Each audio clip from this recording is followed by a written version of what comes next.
Hello all. So I want to quickly talk about Glenn Greenwald's No Place to Hide, his journalistic adventure into Snowden's world and NSA and all that really fun and good stuff.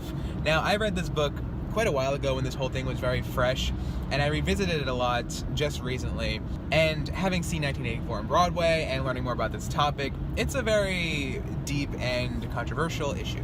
Ultimately, the big idea here is privacy, right? What is privacy? How much of it do you deserve?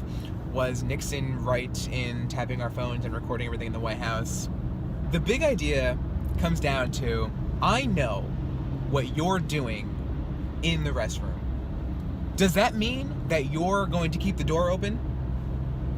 Usually the answer to that would be no. And the big idea with privacy over security and privacy over protection and whatnot goes back to that. People are gonna say, oh, I don't want people tapping into my phones and looking at what I'm texting people. Same way as you would not want to keep the door open on the bathroom. Now you have the other side to this, and people are saying, oh, well, I have nothing to hide. I don't care if people are looking at my text messages. I'm just texting cookie recipes to my grandmother. However, does that mean now that you will allow no curtains in your home? You'll let people just look into your house like that?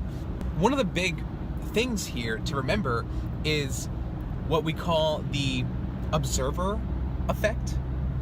And we can go into quantum theory about how just observing something changes the property of it, but more specifically, the Hawthorne effect within that is the idea that by being observed, you are changing your behavior.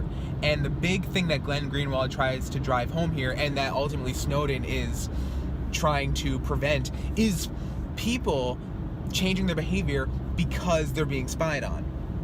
Now, I'm not going to say whether tapping anything or looking at anything technologically or what have you is right or wrong.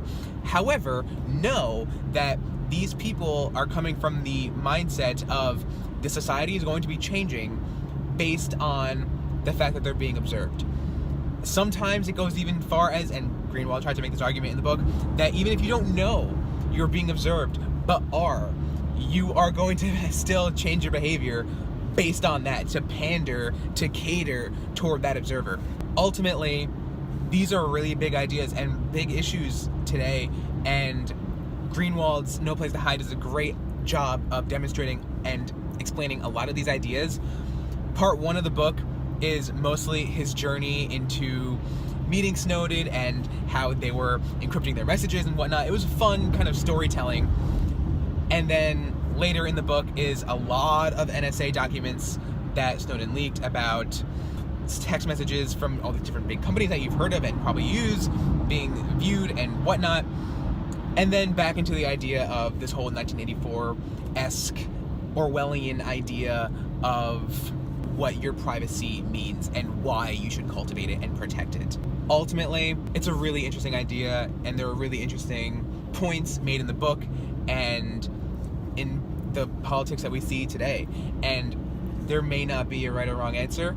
Follow your heart and keep curtains on your house and shut the door when you use the restroom. That is the ultimate privacy that we cannot take away from you.